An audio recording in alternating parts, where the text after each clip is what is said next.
Naitwa Solomon Boniface Mataba, meneja wa Charles Kisuka and Partners Co-op. Uzalishaji uliopo sasa kwenye mgodi wetu, angalau wadau wameanza kujitokeza baada ya janga kubwa la maji kugubika kwenye maeneo ya uzalishaji.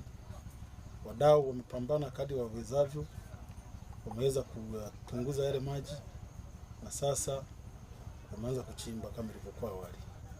Lakini pamoja na hayo, kuna changamoto mbalimbali ambazo tumekumbana nazo, ikiwemo hii ya mvua kubwa zilizonyesha mwezi wa 12, wa kwanza, wa pili.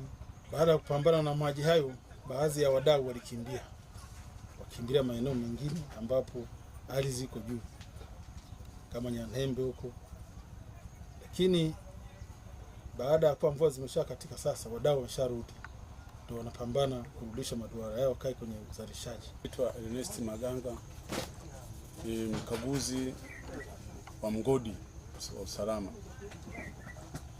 Kwa kweli sasa hivi kwenye mgodi yetu huko eneo la Mwime, eneo kama hili, ni kwamba shughuli sasa za uchimbaji zimeanza na watu wameanza kurudi kwa kasi, wanafufua maduara yao baada ya kutokea athari ya mvua, kwa sababu mvua kwa kweli ilileta athari kubwa sana. Kwanza lijai kwa kama vile kuni bahari huko, kwa hiyo maduara mengi yalifukiwa. Kwa hiyo hakukuwa na uzalishaji, na of course ofisi ya madini tulishirikiana nao na eneo liko limesimamishwa kwa shughuli za uchimbaji.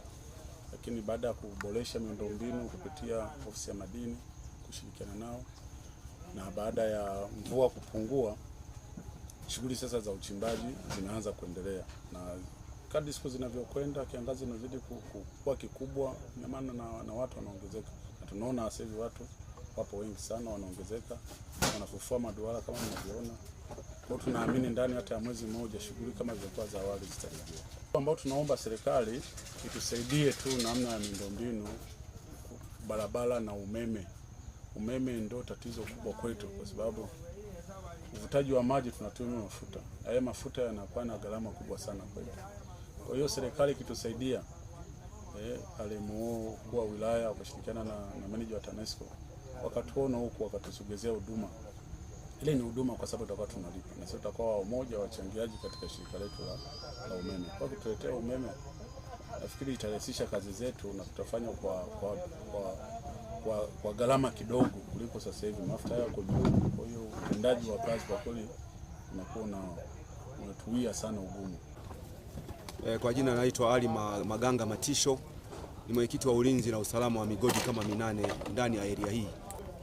Ni hakika kwamba napanga safu yangu ya ulinzi kuhakikisha kwamba makamanda wanakaa kwenye vituo vyao ili kuhakikisha kwamba hamna mizigo inayotoroshwa, na tunapanga usiku na mchana tuko kazini.